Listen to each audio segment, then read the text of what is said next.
Real life street stars. Know what time it is. Can you speak on one of the worst times that you kind of dealt with, like last time, November, from November of 2020, we were in California, I believe, because we kept getting deported from Costa Rica. We got deported from Costa Rica. We got deported from Mexico. So we would end up back in the States. We were in Las Vegas at the time because we did get married. And he bought me a van because one of my biggest dreams in life was to always be a van lifer. And so he bought me a van to, use that against me. And he drove me in this van back to Mexico. And once we got to Mexico, he decided that we were going to go move to Puerto Rico. And I'm trying to escape the whole time. Like, I'm trying to plan my exodus. So we wind up in Puerto Rico. Fast forward, we wind up in Puerto Rico. And the physical abuse went up a notch. Like him strangling me out has turned into like holding my neck longer, like no oxygen, like hitting me in my face, bust lips, bruise. I'm actually kept away from the tribe and from other people because my face is messed up. And he doesn't want other people to see that because he don't want them to think like he's bad or anything like that. So I'm kept away most of the time. So I'm like, okay. And I'm back in a situation where my documentation is gone. Physical abuse went up a notch. Now I gotta play a mastermind game. How do you play a mastermind game when you're not when you don't use things to your advantage to get what you want? So I'm like, okay, the best thing that I can do in this situation is allow everything to happen. Do all the sexual experience, actually encourage it. Encourage him being with other women. Encourage these women coming in. Encourage these women leaving out. Being in it, I had to sacrifice my own body to get me and my child out safely. So, long story short, I'm doing everything he wanted me to do. This man is doing and saying things I ain't never heard him say or do ever in the entire experience within a matter of 2 months. I was blown away. You know how much self-control I needed to have to be able to get my documents? So, long story short, when we traveled to Puerto Rico, we left the tribe. So he had to have my documentation in his presence. So I knew where it was. So every single moment, I'm tracking my documentation, like, oh, it's right there. It's all right, cool. Y'all know you can hold it. I know, you got it. Making everything cool, kosher. We in the house in Puerto Rico. I'm making plush pallets. I'm like, come on, Aya, come on, Malia, come on. Yeah, let's have a drink. Now he's encouraging smoking and drinking now at this point. So I'm like, one night he's like, let's smoke.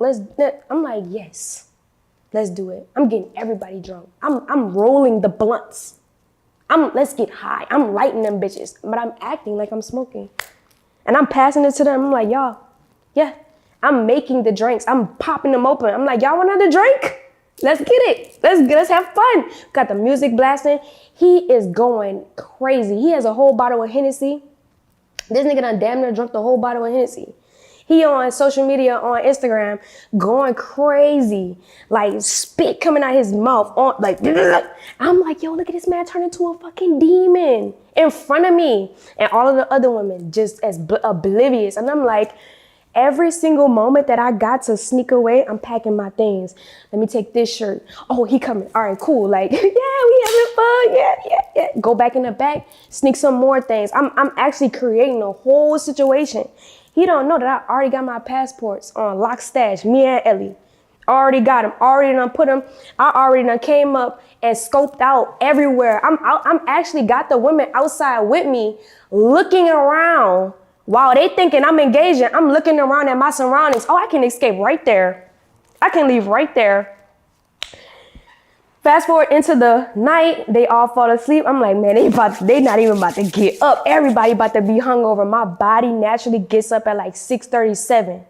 So I get up, and you know how you hungover, and it is not really until about maybe 10 o'clock, 9:30, 10 o'clock in the morning when you in a hangover where you really start getting you really in a deep sleep and you start getting. So I go back to him like, right now it's not the time. 6:30, 7 o'clock a.m., it's not the time. Let him sleep a little more. Let it marinate. So I lay back down. My body get up again at a natural timing. I leave Ellie on the pallet. I get up. I get my bag. And as I'm walking, there's a spot that I did not calculate because I couldn't see. A whole opening, the gate, because he always puts us in gets houses where there's gates around us so that we can't get out. This whole side of the fence is smashed over. I put my bag on the other side of the fence, go upstairs, get Ellie off the pallet. I got my harness sitting on the stairs. I'm putting my harness on, walking. As I'm walking down the steps, putting my baby in the harness, harnessing her to my back. No shoes on my feet, one bag, couple snacks, maybe some crackers and some nuts with some water.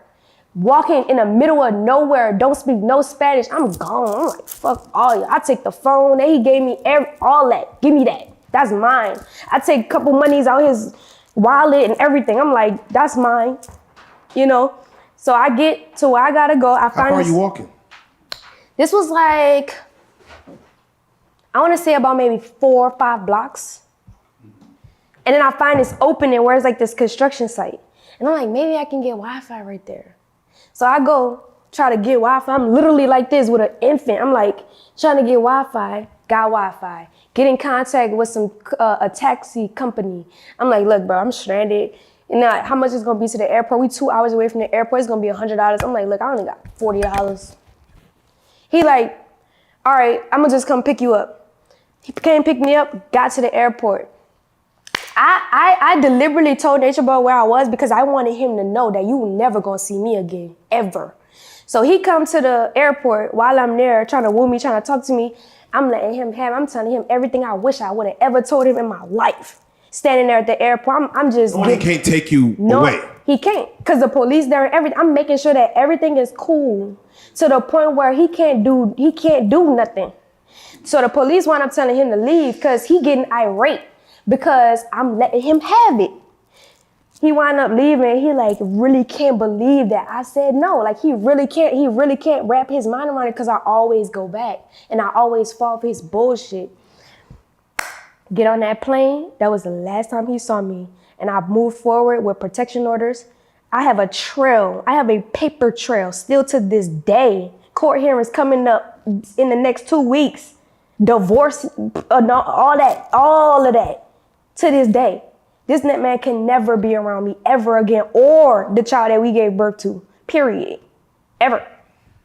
So I have to ask you, from that moment to the moment of his arrest, how much time passes to where he's finally arrested, would you say? So if I escaped in November of 2020 and he got arrested in April of last year, that was 2022, then however long that is, November, couple months, no more than a year.